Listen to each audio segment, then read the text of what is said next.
के दो कौन खड़े हैं? वो लड़के हैं वैसे हैं सर, उन्हें अंदर कर तो देते ये मास्क मुस्क नहीं पहनते? सर इनका है मास्क चल रही है सबको सब चीज़ दी है सर, इजाफी चीज़ें अंदर पड़ी हैं। उन्हें कहा ज़्यादा मस्ती कौन कर रहा है?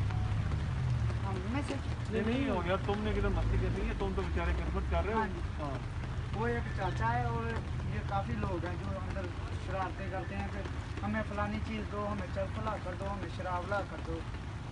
अच्छा। ये ड्राइवर ज़्यादा है, वो कहते हैं कि हमें चरस ला कर दो बाहर से। वो कह रहे चर्च तो सिगरेट ला दो। चलो सिगरेट तो हम दे देंगे, चर्च हम नहीं दे सकते। वो आगे से हाथापाई करते हैं, हम संभाल सकते हैं। अच्छा, ये कल ड्राइवर वो अंदर से सारे लाकर तोड़ दिए उन लोगों ने, जो कमरे लॉक किए थे ना, वो सारे कमरे का का सामान पड़ा था सर, वो भी ताला तोड़ दिया उसने। ये ड्राइवर है सर, उसने सारे लड़के इकट्ठे किए हैं जिनको सिगरेट चाहिए, उनको लेकर गया हमारे कमरे में, जितने कमरे पे लाख के ताले लगे हुए थे सबके तोड़ दिए।